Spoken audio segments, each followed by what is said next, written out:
Merci à tous les 5. Merci Stéphanie. Nous allons revenir sur certains points qui ont déjà été abordés depuis ce matin. On a vu là, il y a quelques instants que la Solideo a tout organisé. On va parler données et précision. Concrètement, si on se penche sur la mécanique qui a permis d'atteindre ces objectifs environnementaux, la stratégie, une fois définie, il a fallu la décliner, la faire appliquer, et ce n'est possible qu'au moyen d'indicateurs. Alors j'ai vu en discutant ce matin que c'était un des sujets qui était très attendu. On va voir quels sont les indicateurs qui peuvent être utilisés, ceux qui l'ont été là, mais de façon peut-être un peu plus globale, comment les définir, comment les suivre, et que faire si ça dérape. Alors je vais demander aux intervenants de bien vouloir me rejoindre. 1, 2, 3, 4, 5. Merci beaucoup. Venez vous mettre, comme disait Stéphanie, sous vos photos. C'est pour ceux qui ne seraient pas attentifs à tout instant. Comme ça, voilà, ils ont une anti-sèche au-dessus. Mais moi, je vais vous présenter. Donc, à mes côtés, Guilhem Blanchard. Bonjour, Guilhem. Vous êtes adjoint. Bonjour. Oui, c'est toujours l'occasion de tester, vous avez raison. Vous êtes adjoint directeur général de l'APIGE. Alors, j'étais chercher, c'est l'Agence publique de l'immobilier de la justice. Et vous êtes représentant ici de l'Institut de la maîtrise d'ouvrage à cette table. À vos côtés, Martial Eflin. Bonjour Martial. Vous êtes chercheur à l'Institut Pierre-Simon Laplace. S'ils sont allumés, ils marchent. Maintenant, on a eu des sueurs froides, mais là, je suis sereine. Vous travaillez donc sur les mesures d'adaptation proposées et mises en œuvre par les villes. On verra, c'est un chercheur un peu. À vos côtés, Guillaume Meunier. Bonjour Guillaume. Vous êtes expert en construction durable à l'IFPEB. Architecte et ingénieur. Alors, vous êtes un spécialiste des sujets urbains et on verra que vous avez travaillé sur le projet surtout au début. Et vous expliquerez comment vous êtes projeté. Et vous êtes maintenant consultant pour la filière du bâtiment. Enfin, sur ces sujets-là, vous n'êtes pas là par hasard. À vos côtés, Kelly Prévost. Alors, Kelly, vous êtes chef de projet Excellence environnementale à la Solideo. Je vais le dire discrètement, vous avez beaucoup œuvré pour cette journée aussi. Et je pense que tout le monde vous connaît bien ici. À vos côtés, Amandine Ruet, vous êtes maintenant chef de projet AMO et MOE. J'adore, vous avez quand même un petit côté parfois un peu acronyme dans ce monde, à l'AMOS.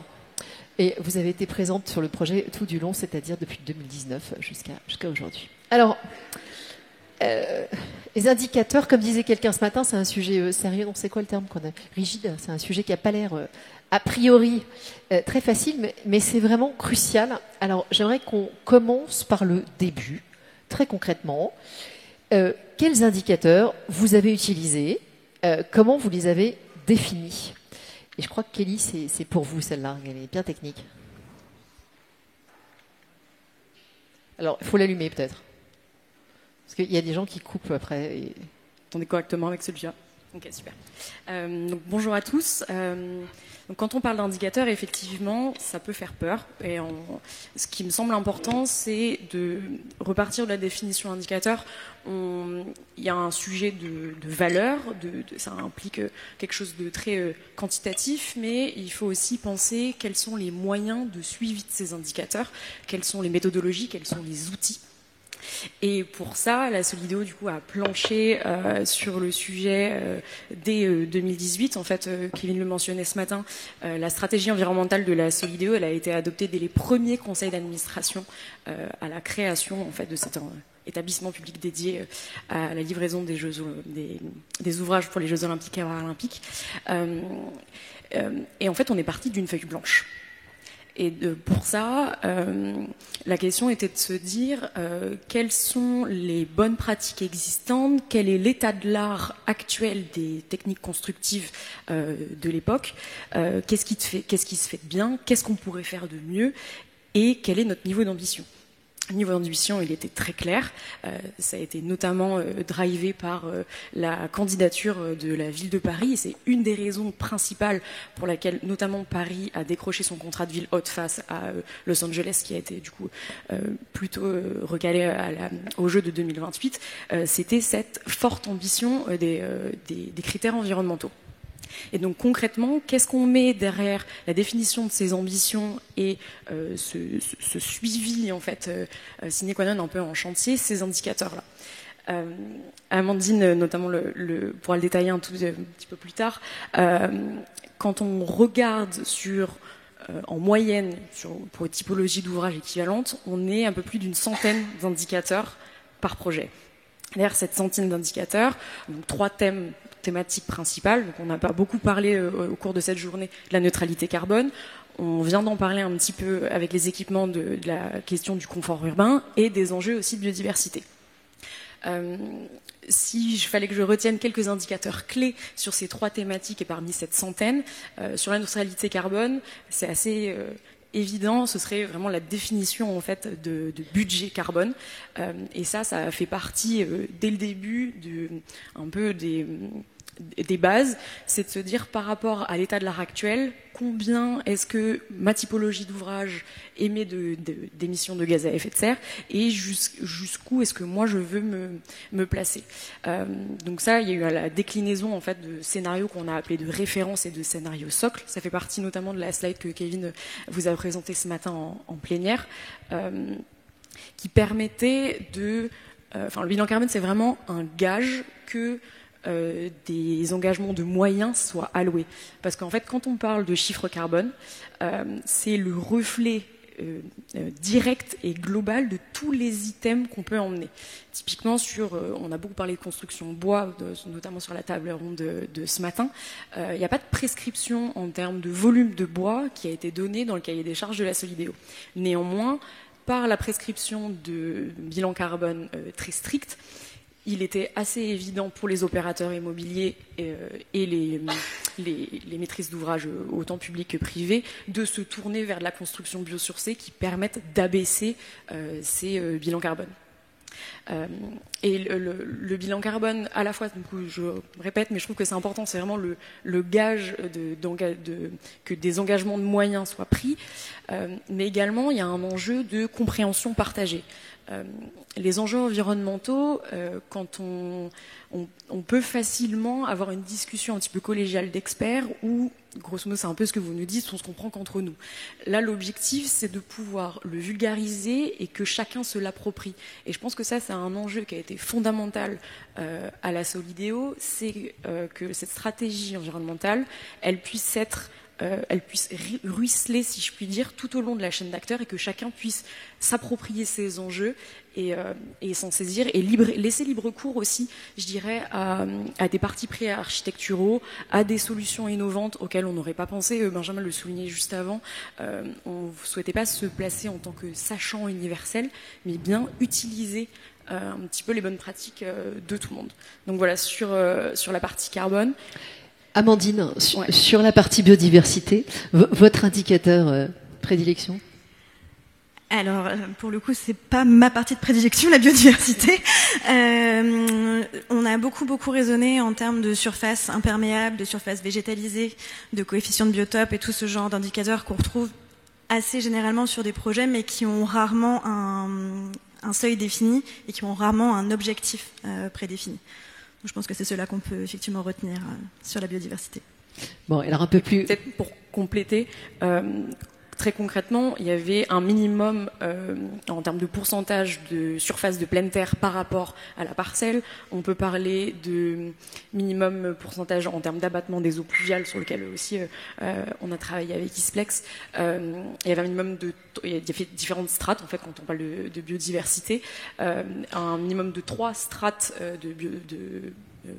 on va dire, de biodiversité dans les projets, je voulais changer le mot, sur ce type d'indicateur qui était aussi regardé et décliné à l'échelle des projets. Et les toitures végétalisées aussi, ça a été évoqué dans la table ronde précédente, cette dualité un petit peu entre est-ce qu'on fait des toitures avec du panneau photovoltaïque, est-ce qu'on fait des toitures plutôt avec de la végétalisation, et donc cet équilibre qu'il fallait trouver aussi avec l'économie de la construction et en fonction de la typologie d'ouvrage, parce que ça ne s'y prête pas dans les mêmes cas de figure, donc un minimum de pourcentage de toitures végétalisées avec un minimum d'épaisseur de substrat qui était généralement autour de 60 cm. Amandine, plus globalement, ça a été compliqué de choisir ces indicateurs? Alors, choisir ces indicateurs, ça n'a pas été tellement compliqué parce qu'il y a eu énormément de travail en amont du choix des indicateurs, donc je vais prendre un tout petit peu de recul. On a accompagné la Solideo dans toute la phase de définition stratégique des ambitions environnementales. Et ce travail-là, qui vraiment n'est pas à minimiser dans le cadre de projets aussi ambitieux, ça nous a permis de trouver les différents objectifs et d'en décliner des indicateurs qui devenaient assez évidents quand on avait une stratégie très claire. Je voudrais quand même insister sur le fait que la Solideo a été extrêmement impliquée dans la définition de cette stratégie d'excellence environnementale et dans la déclinaison opérationnelle qui s'en est suivie. Et que c'est en partie cette implication-là qui nous a permis de définir des choses très claires, très tangibles, qu'on a réussi ensuite à suivre. Le deuxième point sur lequel je pense qu'il est important d'insister, c'est sur le fait que cette stratégie, elle n'était pas hors sol, elle était vraiment ancrée dans le territoire. En tant qu'assistant à maîtrise d'ouvrage ou même des fois dans des équipes de maîtrise d'œuvre, on se retrouve confronté à des programmes où on veut tout. Sauf que souvent c'est pas possible de travailler sur tous les indicateurs au même niveau d'ambition, et du coup il y a eu tout ce travail un petit peu de contextualisation, de se poser la question en termes de calendrier, qui est quand même un enjeu fort de cette mission, en termes de calendrier, en termes de faisabilité technique, de cadre réglementaire, etc. Qu'est-ce qu'on sait faire et qu'est-ce qu'on peut faire. Si on reprend l'exemple du carbone dont Kelly parlait tout à l'heure et qui est effectivement un enjeu très fort, notre première étape, ça a été de réaliser des bilans carbone pour tous les ouvrages et de se poser la question de où est-ce qu'on arrive, à quel seuil on arrive si on pousse tous nos curseurs au maximum. Donc super, on a une ambition très très forte, et après on se pose la question de comment est-ce qu'on revient dans quelque chose qui est réalisable, et donc on reprend les sujets de calendrier, de faisabilité technique, économique, etc. pour recontextualiser tout ça. Et je pense que c'est vraiment ce qui a fait la force de cette stratégie, c'est qu'elle était ancrée dans ce qu'on pouvait faire sur le territoire. Guillaume, si on élargit peut-être un petit peu, parce que c'est votre... Vous avez travaillé sur ce projet-là, mais pas seulement, donc un peu plus globalement, c'est quoi? Est-ce qu'il y a des indicateurs utiles, nécessaires? Est-ce qu'il y a une règle? Et puis, en fait, j'étais assez étonnée au tout début qu'Ellie a dit qu'elle était repartie d'une feuille blanche. Vous étiez repartie d'une feuille blanche. Moi, j'aurais cru que, même si on n'a pas commencé au début du XXe siècle, mais que beaucoup de choses étaient maintenant très posées.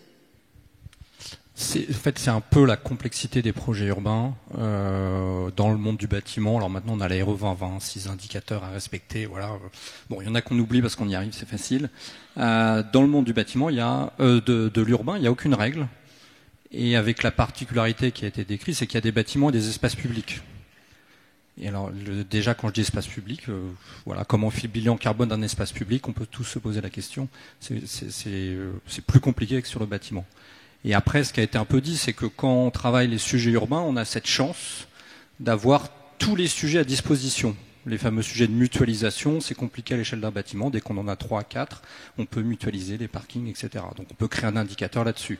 On peut vraiment traiter la biodiversité parce qu'on peut créer des parcs. Alors, sur une parcelle, c'est un peu compliqué. On a parlé de pleine terre, mais voilà. Et ce qui fait qu'on peut traiter comme ça tous les sujets à fond.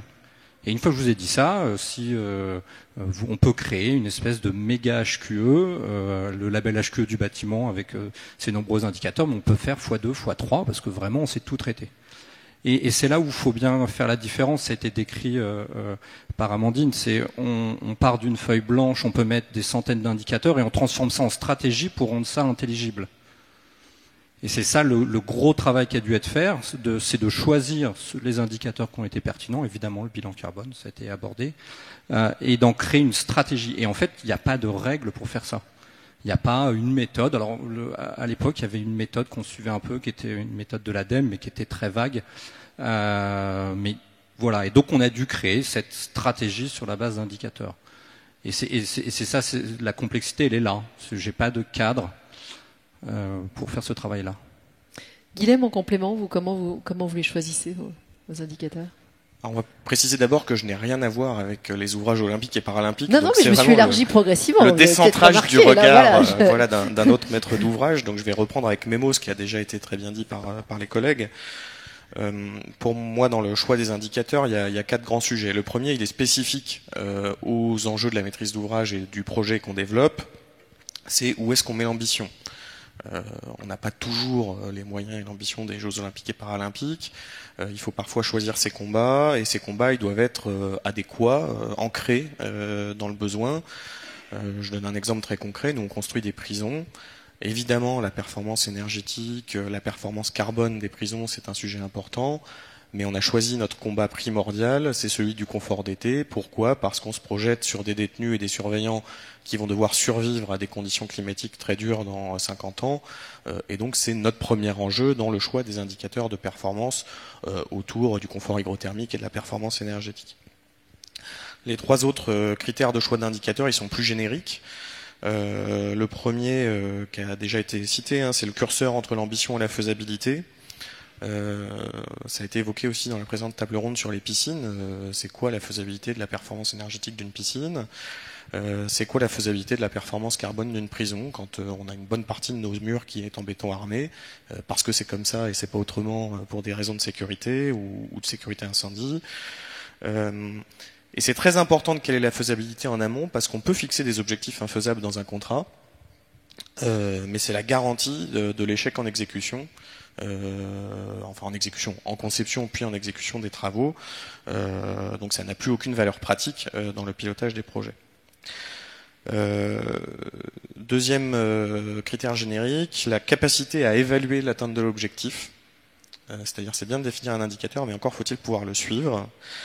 Là encore un exemple concret, pendant des années, jusqu'à pas si longtemps, on pouvait faire dire à peu près ce qu'on voulait à une simulation thermique dynamique en fonction des hypothèses qu'on y rentre, de scénarios d'usage, d'hypothèses d'ouverture de fenêtres, etc.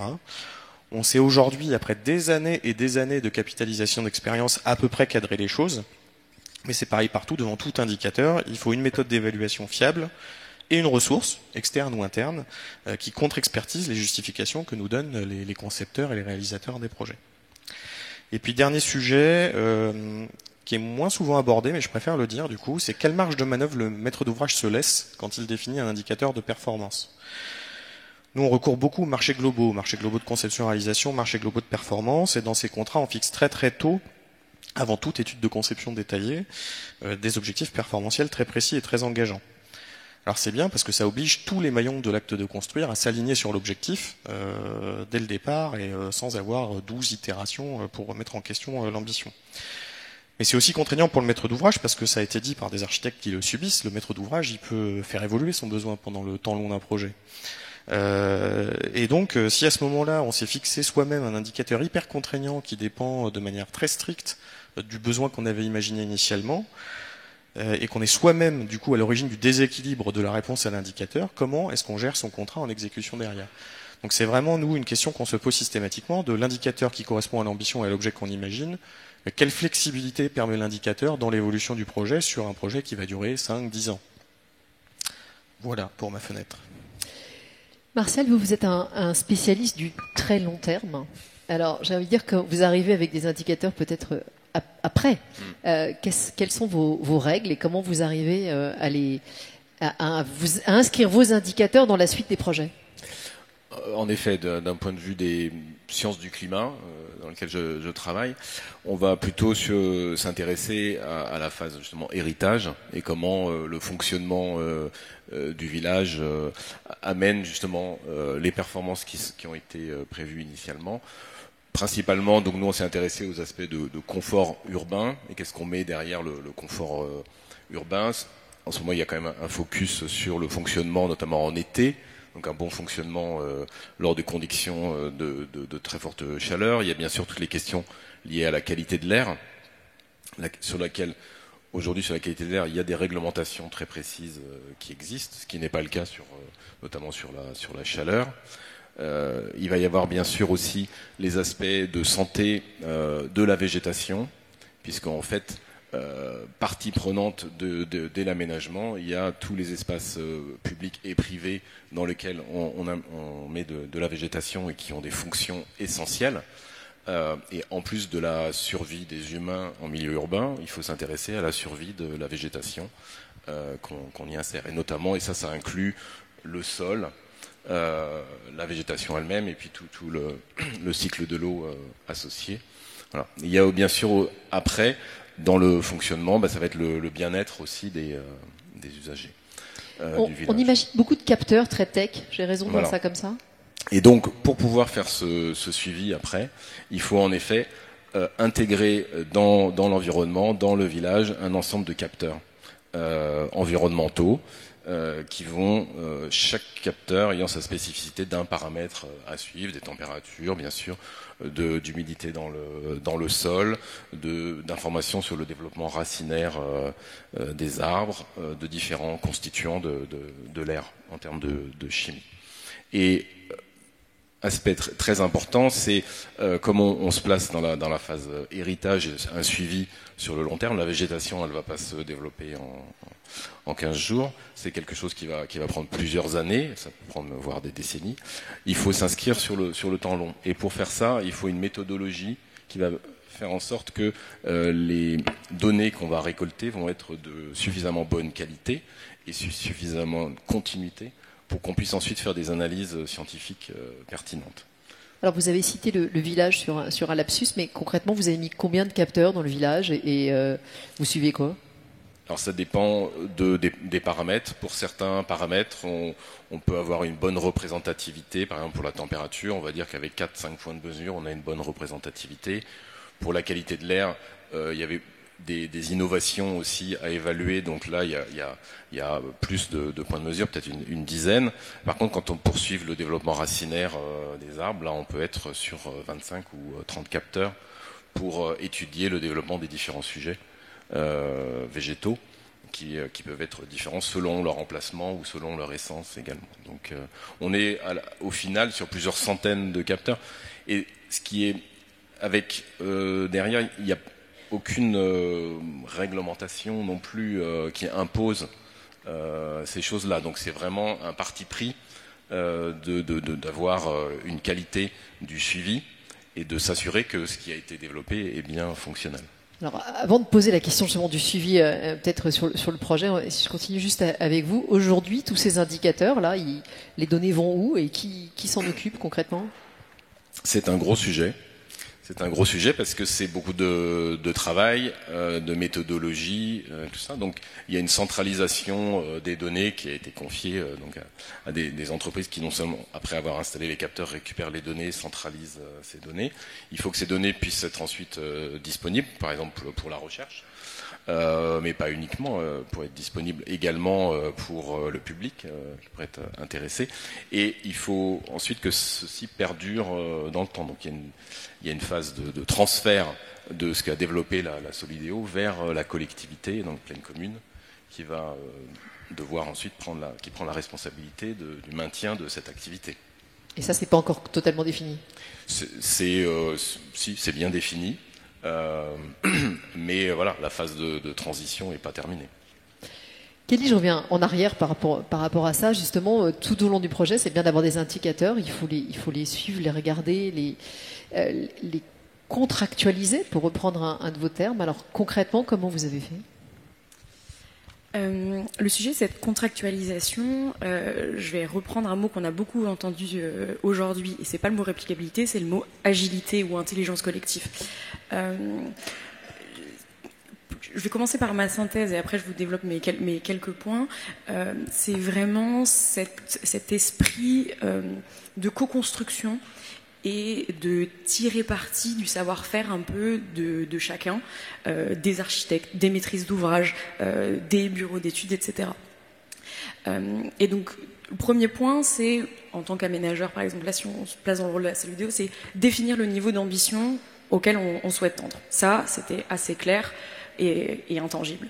Ensuite, c'est comment est-ce qu'on le traduit sous forme, effectivement, d'indicateurs suffisamment précis et compréhensibles par tous, pour que ce soit quelque chose qui soit partagé et, comme je le disais précédemment, que chacun puisse incarner ses sujets, que ce soit pas uniquement l'aménageur ou la maîtrise d'ouvrage qui arrive avec ses gros sabots et qui dit bon bah voilà, moi dans mon contrat c'est écrit ceci cela, ou je veux ceci cela et je veux que ce soit écrit dans le contrat pour réussir ce niveau d'ambition. Et donc cette transformation du niveau d'ambition sous un niveau d'indicateur, l'agilité de projet a été de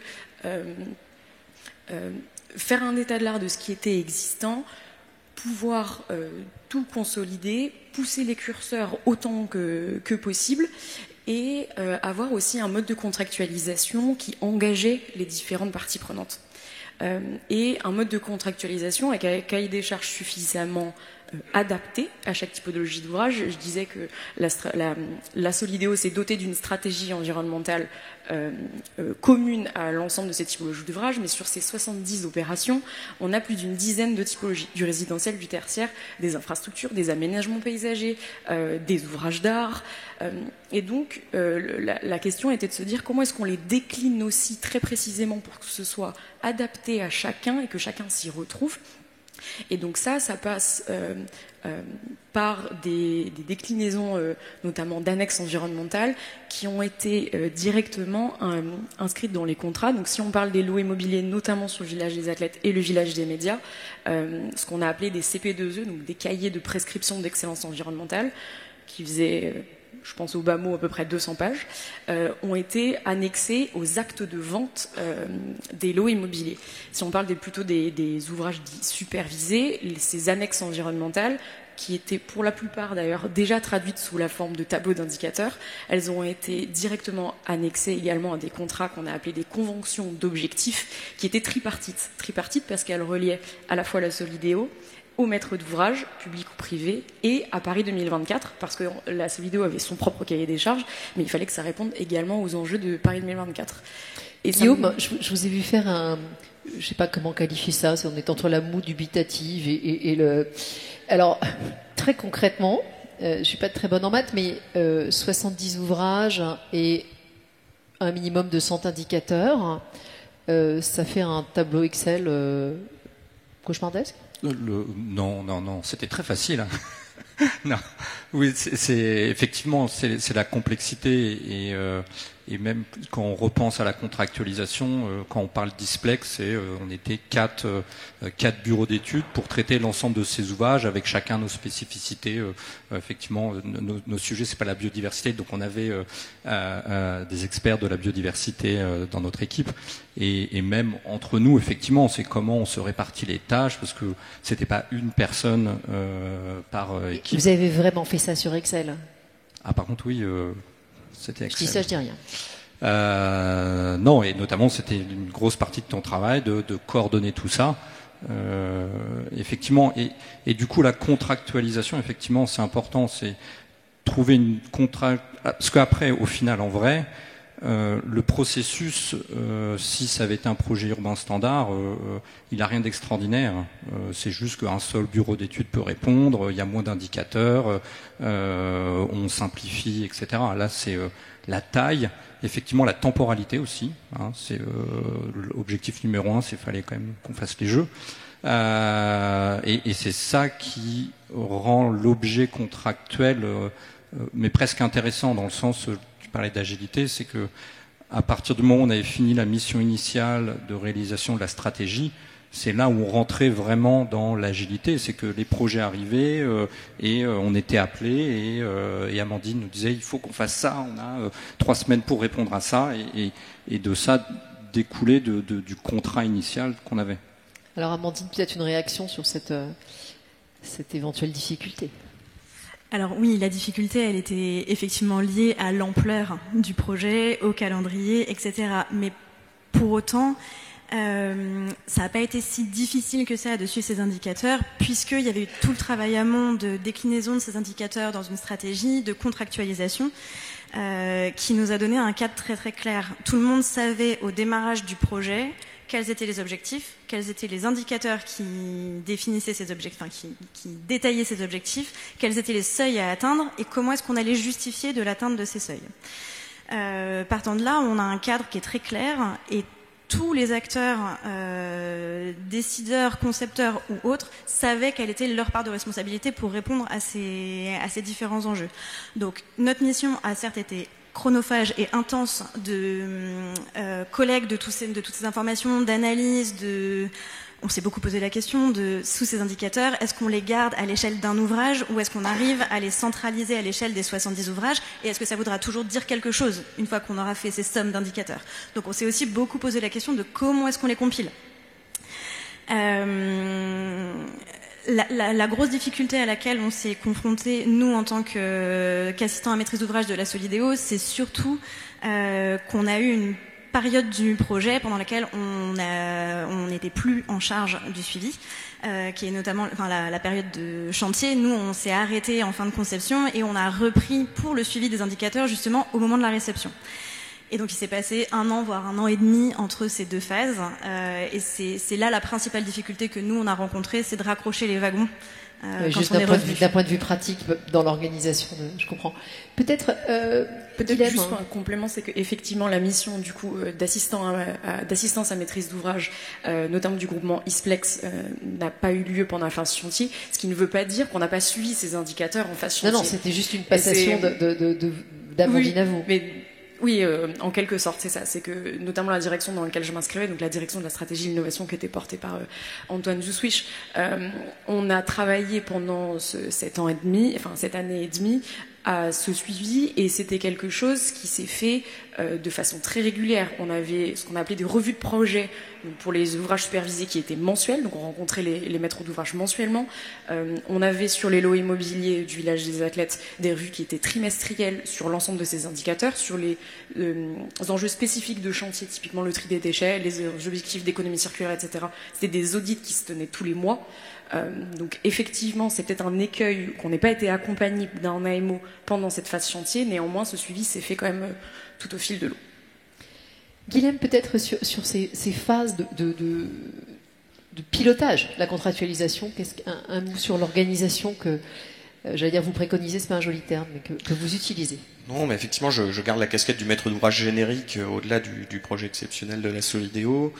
Donc moi je vois 4 phases importantes dans le suivi des indicateurs. La première dont on parle pas beaucoup, c'est en amont de la contractualisation. Il y a toute une phase qui est importante pour caler le curseur entre l'ambition et la faisabilité. Kelly l'a expliqué. Ouais. Voilà, pour vérifier la plausibilité, la pertinence de ce qui est proposé par les différents candidats.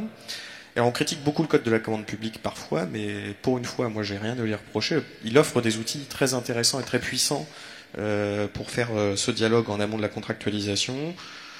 Le plus simple, la procédure avec négociation, encore mieux le dialogue compétitif, et puis sur des objets très spécifiques, on peut même imaginer le partenariat d'innovation. Alors c'est un inconvénient, c'est que c'est très long, et c'est très coûteux pour tout le monde de gérer ces types de procédures. Et puis il y a la phase de mise au point, une fois qu'on a choisi l'attributaire, mais avant de signer le contrat, qui est aussi une séquence importante pour clarifier ce qui doit l'être au regard des offres et des attentes du maître d'ouvrage. Ensuite, pendant les études, c'est ce dont on parlait, les immenses tableaux Excel, les matrices de suivi, d'énormes ressources expertes et humaines à mobiliser, tant côté groupement de conceptualisation que chez les assistants à maîtrise d'ouvrage, voire les maîtres d'ouvrage eux-mêmes. Alors moi, j'ai un peu une critique, mais qui est une autocritique du secteur de la construction. Je trouve qu'on est un peu passéiste sur les outils, on utilise toujours Excel. Et pour moi, on taquinerie, m'en voulez pas. Mais c'est vrai, c'est important. On a beaucoup à apprendre, à mon sens, des porteurs de projets industriels. Je sais pas, l'aviation, le nucléaire, des secteurs comme ça, pour travailler la digitalisation et l'automatisation partielle du suivi de performance. Par exemple, mais c'est tout bête, mais c'est très difficile aujourd'hui. Tout le monde veut faire du BIM, tout le monde fait du BIM. C'est quand même dommage qu'on sache pas correctement extraire des données d'une maquette BIM pour calculer le respect d'une performance technique facilement quantifiable. Mais ce n'est qu'un exemple parmi d'autres. Il faut concevoir dès le départ les indicateurs et les outils de suivi si on veut aller vers cette digitalisation.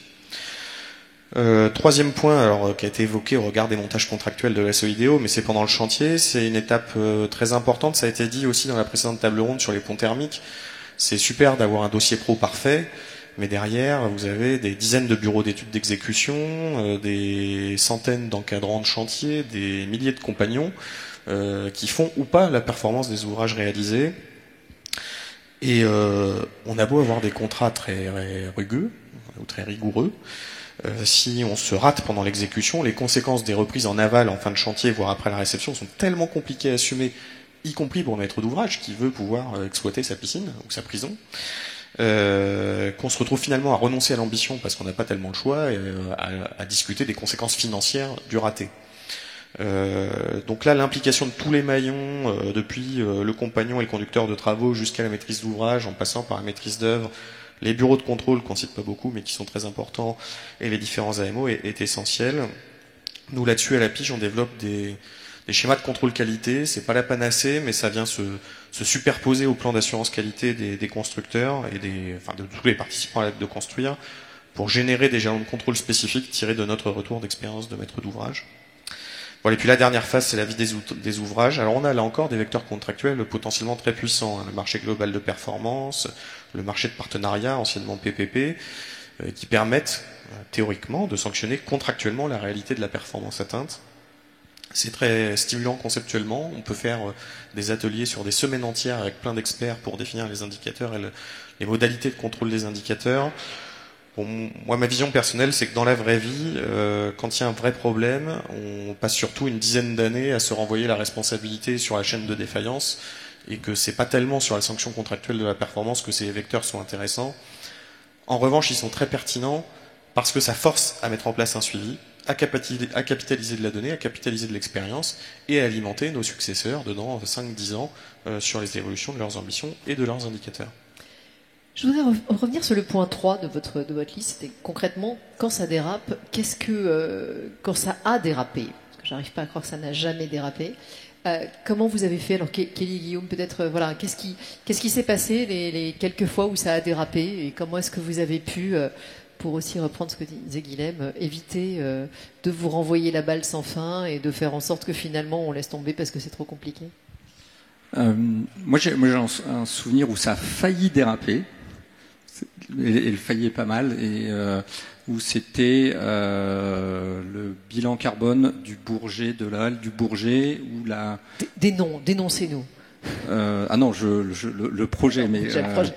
Et dans lequel les premiers projets, il y avait peu de matériaux biosourcés, et donc avec le risque effectivement de pas atteindre les objectifs, même si c'est un ouvrage parmi les 60. Donc je pense qu'on aurait trouvé d'autres solutions. Et en fait, c'est dans le dialogue. On a discuté. Il y a eu des réunions où, je souviens que c'était un peu tendu. Et je dis ça parce qu'il y a les contraintes de l'aéroport. Enfin, en même temps, si c'était facile, ça se saurait. Pas des plus faciles, oui. Voilà. Mais et le résultat, il y a eu, on a travaillé, etc. Donc il y a le failli. Après, tu veux parler des séquestres ou la méthode. Alors, et peut-être ce qu'on peut dire aussi, c'est que ce qui est un sujet qui est un peu incroyable c'est qu'en fait tout ce qu'on dit qui a été mis en place en fait existait éparse dans un peu tous les projets. C'est le séquestre, par contre, ça avait été testé sur un autre projet avant. C'est quoi le séquestre? Alors le séquestre, c'est le fait de dire que vous n'avez l'ensemble des montants de travaux moins quelque chose, et quand vous atteignez les objectifs, on vous donne le reliquat. Honnêtement, c'est ce que vous pouvez faire chez vous quand on fait des travaux chez vous, ça marche bien pour motiver les entreprises. Donc là, on appelle ça un séquestre. Et du coup, il y a cette notion de séquestre qui avait été testée, mais même un peu à grande échelle, c'était dans le quartier Batignolles. Et c'est de là, une autre ville l'avait testé là-bas. Et donc c'est ce qu'on a essayé de mettre en place, qui permet de motiver. En vrai, la question, c'est, voilà, vous avez cette motivation ultime de dire, il faut qu'on atteigne tous ensemble les objectifs. L'objectif, c'est pas de pas payer les entreprises, mais surtout de se dire, on y va. Kelly, ça représentait quel ordre de grandeur sur les projets, le séquestre? Sur les ouvrages dits supervisés, on était sur une enveloppe de 10%. Pour donner un ordre d'idée. Je compléterai la réponse de Guillaume juste avant. Comment est-ce qu'on fait quand ça dérape? Et je rajoute une petite question. Comment est-ce qu'on sait que ça dérape? Comment est-ce qu'on le sait? Parce qu'on se parle. Et je pense que ce qui a été aussi une force, c'était cet enjeu de transparence et cet enjeu de ne pas avoir, d'essayer pour la Solido de ne pas avoir sa casquette de policiers, de flicage, si je puis dire. C'était vraiment on se dit les choses telles qu'elles sont. S'il y a un dérapage que les opérateurs immobiliers ou les maîtrises d'ouvrage voient venir, on se le dit de façon honnête et assez franche, et on essaie de voir collectivement comment est-ce qu'on peut gérer ensemble. Je pense notamment sur la force aussi d'un aménageur, notamment sur une ZAC de 52 hectares, quand même, sur le village des athlètes, c'est de pouvoir mutualiser aussi les moyens et mutualiser les compétences. Donc vraiment cette transparence de l'échange, le fait aussi de la bonne volonté. On avait du coup 3 opérateurs immobiliers privés qui qui se sont parlé, qui n'ont pas nécessairement joué la carte de l'individualité, qui ont accepté aussi de se réunir autour d'une table et pas de se révéler un peu leur recette de cuisine individuelle, mais de jouer collectif. Et ça, très honnêtement, on en parle depuis le début de la journée, mais ça a vraiment été une des forces principales. Donc ça, c'est comment est-ce qu'on sait que ça dérape, comment est-ce que c'est que ça dérape. Et comment est-ce qu'on fait quand ça dérape? Un des outils qu'a développé notamment la direction des programmes en charge de la supervision à la Solideo, ça a été d'évaluer pour chacune des modifications de projet quelle est la conséquence environnementale. Exemple très simple, sur un revêtement d'espace public, le revêtement A était prévu initialement pour des raisons tout autres de budget, de contraintes planning ou on en a vu encore d'autres exemples, ce revêtement A ne peut plus être mis en place. Il y a des propositions B, C, D. Ok, le critère financier est regardé, le critère logistique de mise en œuvre, mais le critère environnemental a été au même niveau que tous ces autres critères. Et donc pour ça, très concrètement, on a été regarder dans les FDES, quel est l'impact carbone de ce matériau. Et si on si on évalue que ça peut être une bonne solution, on refait tourner les bilans carbone pour voir est-ce qu'on a une évolution qui est significative, dans un sens ou dans un autre, en amélioration ou diminution. Et du coup, ça permet aussi d'avoir ce point de vue à l'échelle globale. Et donc ça, ces évolutions de projet, elles ont été caractérisées, et si elles étaient significatives, ça a fait l'objet d'avenants, en fait, dans les différents contrats. On a le temps de prendre une ou deux questions. Alors, très bien. Allez-y, mesdames. Oui. Pardon, excusez-moi.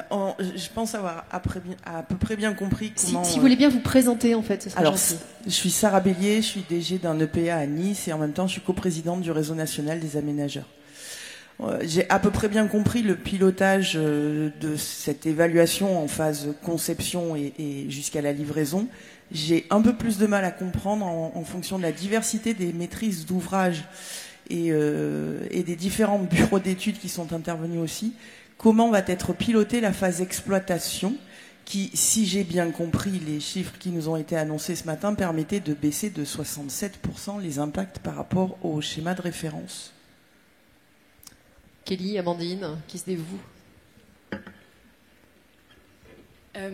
Donc effectivement, la phase, les bilans carbone, ils ont été établis sur tout le cycle de vie, c'est-à-dire on parle beaucoup de travaux, mais la question c'était aussi d'anticiper à l'usage du bâtiment. Donc le parti pris a été de le regarder sur 50 ans.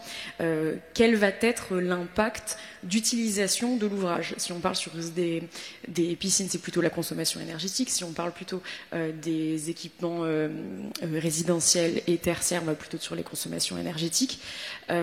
Et donc ça a été piloté dans une globalité, on va dire, et les autorités compétentes en charge de la gestion concrètement de ces ouvrages ont été associées également dès le début. Je pense notamment, du coup, ça fait le lien aussi avec le travail de Martial sur les espaces publics.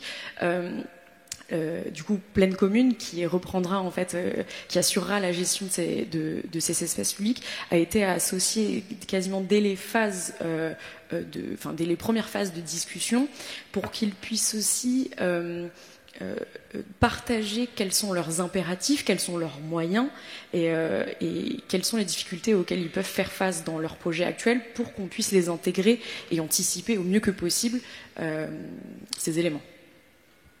Je crois qu'il y avait une question juste à côté de vous. Oui, c'est un peu complémentaire. En fait, ce qu'on voulait savoir, on a nous-mêmes à Nice un référentiel environnemental qu'on suit avec tout un tas d'indicateurs, mais on a beaucoup plus de difficultés en matière de gestion, et notamment des bâtiments, de logements ou de bureaux. Et du coup, est-ce que vous avez réussi à contractualiser avec les gestionnaires, avec les copros, pour avoir un suivi quantitatif et qualitatif, peut-être aussi sur le confort usager ou... Est-ce que ça peut être Martial? Oui, Guillaume. Ouais. Oui, les consommations d'usage des bâtiments, on peut effectivement contractualiser. Donc c'est ce que décrivait Guillaume. On peut faire des contrats de performance énergétique pour suivre la performance du bâtiment, parce qu'effectivement, ce qui se passe assez souvent à l'échelle d'un bâtiment, et c'est par contre à l'échelle d'un quartier, c'est beaucoup plus compliqué. C'est pour ça que je zoome à l'échelle du bâtiment. À l'échelle d'un bâtiment, c'est possible de le faire, ce qui a effectivement, comme vous l'avez bien décrit, ça permet aussi de conserver finalement un lien avec une maîtrise d'œuvre qui souvent disparaît à réception. Donc ça, c'est des contrats de performance avec ce que vous décrivez, ces discussions où on peut faire de tout un tas de trucs d'ingénieurs absolument passionnants avec encore d'autres acronymes. Donc ça, effectivement, mais c'est des contractualisations à faire à l'ouvrage, avec la particularité, c'est que dans les bureaux, c'est relativement facile de les faire. Dans le logement, il y a quand même une complexité.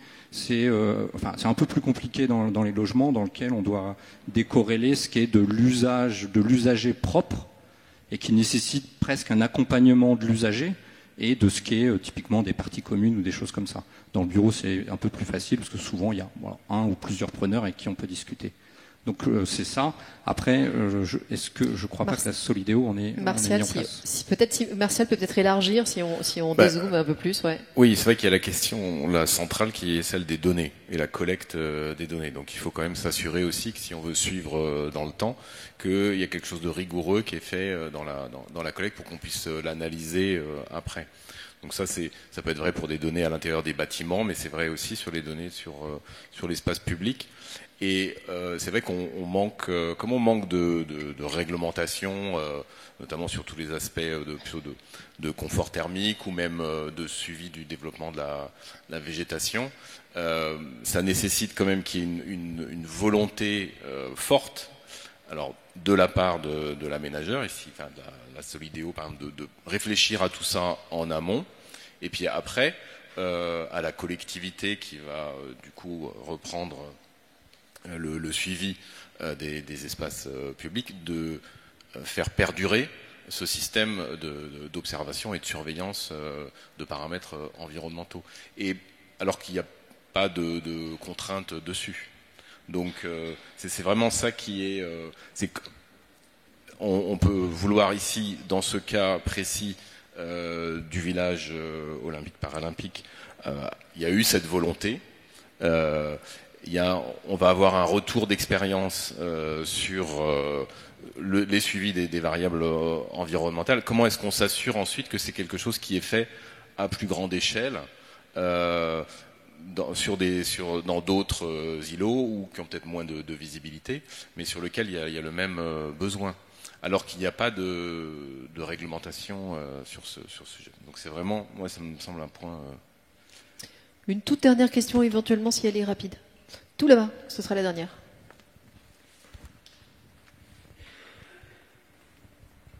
Bonjour, vous parliez plutôt des multiples indicateurs que vous avez utilisés pour respecter les réglementations environnementales. Moi, je m'interrogeais du coup sur la surperformance, si vous en aviez eu, et du coup, comment ça se... Comment financièrement, au niveau du budget, vous avez réussi à maintenir les coûts liés aux réglementations? Amandine? Alors, je voudrais juste corriger un tout petit peu, les indicateurs, ils n'étaient pas tous liés à la réglementation environnementale. On est aussi allé chercher beaucoup d'indicateurs qui allaient bien au-delà de la réglementation, sachant qu'à l'époque, on était toujours sur la RT 2012 et pas du tout sur la RE 2020 qui inclut notamment les sujets de carbone. Sur les sujets de la surperformance, alors c'est difficile de quantifier la surperformance déjà. Je pense que la première réponse, ça a été là encore le travail qu'on a fait en amont pour définir la stratégie. Si je prends l'exemple du village olympique, initialement on avait demandé une labellisation bâtiment passif pour l'ensemble des bâtiments. On s'est rendu compte que là on allait trop loin par rapport à ce qu'on était en capacité de faire, notamment financièrement sur le village, et donc on a redescendu un tout petit peu notre exigence à ce niveau-là. Donc je ne sais pas si l'un d'entre vous a la réponse de comment est-ce qu'on peut définir si on est en surperformance ou non, mais je pense pas qu'on se soit retrouvé dans des cas où on finance un certain nombre d'ouvrages ou de systèmes ou autres de façon superflue. Guilhem, rapidement. Ouais. J'ai pas la réponse évidemment, mais il y a quand même un outil merveilleux pour évaluer financièrement l'impact des performances programmatiques qu'on souhaite porter. Il faut avoir le temps de le faire, mais c'est le dialogue compétitif. Vous faites des ateliers avec les candidats, vous leur faites chiffrer différentes variantes, pas au sens de la commande publique pour le coup, et ça permet de prendre des décisions éclairées sur votre dossier de consultation finale. Par contre, il faut avoir les mois et les mois qui vont avec la procédure de consultation. Je vais arriver à la dernière partie de cette table ronde. Et c'est un peu ce que j'avais demandé déjà ce matin. Quelle leçon vous tirez de cette expérience, hein? Et si vous avez un conseil, je sais que le terme vous détestez, mais si vous avez un message à faire passer à ceux qui se posent la question, fort de votre expérience, pour la réplicabilité de tel projet, quel serait votre conseil? Guilhem. Moi, j'ai un conseil qui résonne avec toutes les tables rondes, pas seulement celle-ci, c'est que l'ambition, ça génère de la complexité, et que pour faire face à la complexité, il faut deux choses, il faut des compétences et des expériences. Et c'est très riche d'avoir ce type de dispositif de la Solideo et de ses partenaires que je remercie, parce que au regard du temps long des projets, au regard du turnover qu'on a dans toutes les organisations de maîtrise d'ouvrage, maîtrise d'œuvre, entreprises, etc., réussir à construire une vision globale du déroulement de bout en bout, de la performance environnementale ou autre d'ailleurs sur une opération complexe, c'est très compliqué. Même pour nous, la pige, qui faisons toujours la même chose depuis des décennies, c'est très compliqué à mettre en place cette capitalisation. Et donc des démarches comme celle-ci ou des démarches comme la création de l'IMOA, l'Institut de la maîtrise d'ouvrage que je représente, ça permet d'agréger les compétences, il y en a un peu partout, mais surtout les expériences de chacun qui a vécu des contextes différents, des phases de projets différents, et de les faire partager à tous les maîtres d'ouvrage, au moins ceux d'intérêt général. Martial, une leçon ou un regret peut-être, hein? Un souhait? Oui, donc comme je le disais tout à l'heure, il y a cette question on est sûr de la volonté, puisqu'on a peu de cadres réglementaires. Donc c'est un peu dommage de dépendre que de la volonté, puisqu'on peut aller ensuite dans un autre projet où il n'y aurait pas cette volonté, et du coup on n'aurait pas ce suivi. Donc c'est très important, je pense qu'on a besoin de beaucoup communiquer une fois qu'on aura analysé justement les performances du village dans son fonctionnement, de communiquer dessus pour que ça puisse égrener dans d'autres environnements. Donc ça me paraît être quelque chose d'important, et aussi, comme on n'a pas non plus de cadre réglementaire ou de feuille de route là-dessus, c'est de produire un retour d'expérience, un modèle peut-être qu'on peut diffuser à d'autres sur comment faire. Et le fait que suivre des paramètres environnementaux sur le long terme, c'est pas quelque chose qui s'improvise. Il y a une méthodologie à appliquer et il faut impliquer des experts pour le faire. Guillaume, Amandine, je vais être méchante, hein, j'aime bien, fin de journée. Vous êtes partis voguer dans d'autres cieux. Alors, est-ce que aujourd'hui vous arrivez à être aussi, avoir une telle excellence environnementale? Est-ce que on parle réplicabilité, mais aujourd'hui, est-ce que vous pouvez afficher le drapeau aussi haut? Je commence et je te laisse après. Alors, je voudrais quand même rajouter quelque chose. On n'a pas complètement réinventé notre métier de bureau d'études environnement. Il y a quand même un certain nombre de choses qu'on faisait déjà, qu'on continue à faire. La différence, c'est effectivement l'ampleur des ambitions. On disait tout à l'heure que il fallait savoir faire des choix et choisir nos combats. La grande différence du projet olympique, c'est que le combat, il a été réparti sur toutes les thématiques.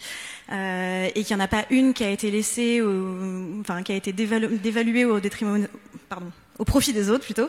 Là où effectivement, dans notre quotidien, on se retrouve plus souvent avec un enjeu qui va être prédominant par rapport aux autres. Je pense que l'un des autres écueils qu'on peut rencontrer au quotidien aussi, c'est l'implication du décideur et du donneur d'ordre. Là, on avait la Solideo qui était extrêmement impliquée et qui a réussi à entraîner toute la chaîne d'acteurs dans cette implication en faveur de la performance environnementale, on retrouve pas ce portage et cette volonté dans toutes nos opérations. Et c'est là qu'on a des pertes dans la qualité finale de ce qu'on est capable de proposer. C'est joliment tourné. Et Guillaume, même question. Moi, j'ai toujours en tête la première fois que j'ai découvert le dossier de la Solideo avec les 2-3 pages sur la stratégie environnementale, 3 pages à 4, écrit un peu large avec des schémas. Et quand je vois le document final de tout ce qui a été accompli, je me dis mais waouh, on a réussi à faire ça. Les premières annonces, quand c'était de dire on va faire tous les JO en bois, c'est toute la filière du bâtiment qui s'est levée, qui dit quoi, c'est possible. Quand on voit ce qui était accompli, quand on avait une réglementation RT 2012 qui était le truc peut-être le moins bon au monde, et qu'on a aujourd'hui la Aéro 2020 qui est la réglementation la plus incroyable dans tous les sens du terme au monde. Quand je vois les industriels qui ont fait un travail extraordinaire de décarbonation, je me dis nous, filière du bâtiment, on est les champions, quoi. On va réussir à se décarboner. Alors, je me moque souvent des autres filières où on sait qu'elles ont plein d'écueils, plein de difficultés. Mais la filière du bâtiment, on est quand même les king of the world de la décarbonation, et c'est les Français. C'est à chaque fois que vous lisez un rapport international, c'est faites comme la France, faites comme la France, faites comme la France. Il y a que des avantages. Ça fait du bien même. Ah bah je suis pas chauvin, pas plus que ça, même si je peux le paraître là, mais c'est un peu factuel ce que je dis. Et du coup, on arrive à embarquer le monde entier avec tous les avantages, tous les co-bénéfices. Et donc cette Aéro 2020 et tout ce qu'on a accompli, c'est absolument incroyable. On a des objectifs qui sont, alors pour nos enfants, même pour nous plus tard quand on sera tous un peu plus vieux, qui sont vraiment encourageants, enthousiasmants. Kelly, vous avez tellement travaillé et sur ce rapport et sur ces années, je vais vous demander un cri du cœur. Vous y croyez à cette réplicabilité ou pas ? Absolument. Et c'est un absolument qui vient du cœur. Pourquoi ? Parce que dès le début, je suis arrivée à la Solideo en 2021, j'entendais déjà parler d'héritage, j'entendais déjà parler de ce mot réplicabilité, et ça a été placé au cœur de l'ADN en fait de cet établissement public qui avait, pour moi effectivement, je reprendrai un des mots de Guillaume tout à l'heure, le sens de cet intérêt général. Et c'est aussi tout l'objet de cette année 2025 qui nous anime. Je pense qu'il y a assez peu de projets et de méga-projets qui ont le temps qui prennent le temps de regarder en arrière et de se dire qu'est-ce qui s'est bien passé, pourquoi, quels sont mes facteurs de réussite, qu'est-ce qui s'est mal passé, pourquoi, est-ce que j'ai rencontré des aléas de chantier ponctuels, et ben, ça arrive sur chacun des chantiers, mais c'est pas une difficulté particulière parce que je vais pouvoir le refaire ailleurs, ou au contraire, est-ce que la difficulté que j'ai rencontrée, elle a été transverse, elle a été partagée par différents maîtrises d'ouvrage sur différentes typologies, et bon là, peut-être qu'on a un écueil qui est plus intrinsèque et qu'il va falloir qu'on retravaille. Et vraiment toute cette question de retour d'expérience, et ça se traduit donc notamment par la publication d'un bilan, d'un rapport qui fait le bilan et les perspectives de toute cette stratégie environnementale sur ces 6 années de la Solideo, qui a été publiée en novembre et dont cette journée aujourd'hui permet d'en faire je trouve certes la promotion, mais surtout l'explication de thématiques particulières, et c'est ce qui va nous animer aussi sur tout le reste de cette année. On a différents guides qui ont déjà été publiés. Il a été évoqué les ATEX en début de journée. On parle des guides quand même sur les douches sur plancher bois à 0 ressaut, sur les revêtements de façade à hausseur sur bois, qui étaient en fait des techniques considérées comme non courantes. Et tous les QR codes qui ont été distribués dans les programmes, vous avez dû voir une petite feuille qui est glissée qui vous permet d'accéder à toutes ces... Tout à fait. Et donc, tout ce corpus documentaire où l'objectif de la Solideo, c'est de le mettre en fait en open source pour que chacun et chacune puisse s'en saisir et y trouve ces éléments de réplicabilité, se les approprie, et qu'on puisse être là aussi pour livrer notre héritage. Et donc oui, c'est réplicable, et je pense que le mot de la fin, si je puis me permettre, ce serait que certes, on a pu aller aussi loin et embarquer autant de monde parce que ça a été les Jeux, et les Jeux ont été un accélérateur, mais ça peut se faire sans, parce que il y a eu tout un tas d'éléments dont on s'est parlé au terme de cette journée, qui sont effectivement, qui étaient déjà présents et qui seront présents aussi dans les futures réglementations. Et la RE 2020 en fait une très belle synthèse. Alors, vous venez de dire mot de la fin et je voulais vous prendre justement au sens propre. On arrive non seulement au terme de cette table ronde, mais presque au terme de cette journée. Si je vous demande à chacun un mot qui pour vous est vraiment... Ah ouais, elle est dure, Guillaume. Hein, là, vous n'êtes pas le premier, vous avez de la chance, mais... un mot qui vous aura marqué et qui est le mot que doit retenir même ceux qui ont eu un peu trop chaud et là qui doivent se réveiller. Je vais faire l'autosatisfaction de la maîtrise d'ouvrage. Moi, j'ai entendu aujourd'hui beaucoup de compliments qui ont été faits à la Solidéo. Et donc, ce que j'en retiens, c'est que pour faire un bon projet, il faut une bonne maîtrise d'ouvrage. Martial, votre mot ? Ouais, moi, c'est la volonté qu'il y a derrière toute cette équipe, mais avec une certaine fragilité quand même sur la possibilité de répliquer, et puis surtout sur le fait de regarder sur l'évaluation dans les prochaines années. Il va falloir rester très vigilant. Guillaume. Non, si vous l'arrêtez, on n'y arrivera pas. Oui, avec un micro allumé, ça marche. Alors c'est dur comme. Je vais dire changement climatique, mais dans les deux sens du terme. À la fois le côté négatif de tout ce qu'on entend des changements, mais aussi le côté les engagements ont pu être pris parce qu'il y avait cette vision du futur, d'un futur souhaitable. Moi, je vais avoir 2 mots de la fin. Je conclurai sur co-construction et agilité d'esprit dans la façon d'aborder les projets et l'agilité dans la gestion de projet. Donc, tout en restant inflexible quand même sur nos ambitions, mais agile dans la façon de les atteindre. Amandine, le mot de la fin de la fin. Comme la volonté m'a été volée par Martial, moi je dirais optimisme, parce qu'en fait c'est ce que tu disais, Kelly. On s'est rendu compte que c'était faisable dans des calendriers très contraints, etc. Et du coup, je suis très très optimiste pour la suite. Et ben, c'est un beau mot de la fin, ça, optimisme. Merci beaucoup à tous les 5.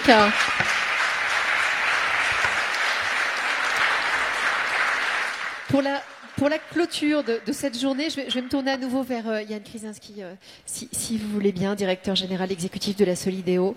Comme vous voulez, les deux marches, c'est comme vous préférez. Peut-être c'est très bien là, c'est très officiel. Je vous cède la scène. Ok, alors nous voilà à la fin de cette journée et je voulais tout simplement vous remercier tous d'avoir eu le courage de rester jusqu'au bout. L'intérêt que vous avez porté au thème de ces interventions, elle a été à la hauteur de nos attentes, de mes attentes personnelles dans ce sujet de réplicabilité m'est cher. Je tiens à remercier les conférenciers, tout spécialement, pour leur exposé d'une très grande qualité. Et puis, du fond du cœur, mes remerciements à tous les Solidéens qui sont là, les Solidéens actuels et les Solidéens passés, sans qui tout ça n'aurait pas été possible. Qu'ils trouvent ici l'expression de ma profonde gratitude et de mon éternelle reconnaissance. À l'ouverture de cette journée, je vous invitais à réfléchir, à échanger sur les contours de la problématique environnementale dans l'acte de construire. Au regard de l'ampleur et de la richesse des échanges, il me serait impossible de vous faire un résumé complet de ce qui a été dit. Je voudrais m'arrêter sur quelques idées fortes que j'ai notées tout au long de la journée. La première, c'est que on n'a pas à choisir entre planning et ambition. En fait, on a démontré que les deux étaient faisables, mais à certaines conditions, et je reprendrai les termes d'Amandine à l'instant, en fait, on n'a rien lâché. On n'a rien lâché, on n'a pas fait le choix d'une ambition par rapport à une autre, on a assumé d'être un peu pénible, en fait, vis-à-vis de vous tous, et vous l'avez gentiment accepté, tous les maîtres d'ouvrage olympiques, sur l'ensemble des sujets, et vous avez joué le jeu. Et c'est mon deuxième point, c'est la confiance que vous nous avez faite, les maîtres d'ouvrage olympiques, en rentrant dans cette aventure. On partait nous d'une feuille blanche et vous nous avez fait confiance. Et donc je vous en suis également profondément reconnaissant. Et si on prend un peu de recul sur cette deuxième idée de la confiance, c'est également la communication qui est associée. On a été en échange permanent. En fait, on avait moins de temps sur ces projets. Et parce qu'on avait moins de temps, on s'est davantage vu et on a davantage communiqué, ce qui est finalement un peu contre-intuitif. Troisième idée que j'ai retenue, c'est d'assumer la complexité contractuelle et juridique de ce projet, des projets en général. Cette complexité, en fait, elle est souhaitable, elle est nécessaire. Et c'est grâce à elle qu'on a pu piloter, vous aider à atteindre les objectifs, avoir les cordes de rappel nécessaires pour que, malgré certains aléas, on puisse ensemble franchir la ligne d'arrivée sans renoncer aux ambitions. Et puis, dernière idée que j'ai retenue, ce sont les règles claires. En fait, notre mission, notre enjeu à nous, avant de contractualiser avec les maîtres d'ouvrage olympiques, c'était d'être certain que ce qu'on vous proposait soit atteignable et faisable. Et c'est finalement une assez grosse responsabilité de notre part. Et puis, vous y êtes arrivés. Voilà, donc je retiens cette notion de faisabilité des objectifs. Voilà, toute cette production, ces travaux, en fait, ils sont disponibles sur notre site internet et on va continuer à abreuver le site du fruit de cet héritage méthodologique qu'on co-construit sur cette année. Ce site, il est librement accessible. Et vous y trouverez d'ores et déjà, de façon très concrète, des cahiers des charges types, des process, des guides, des notes.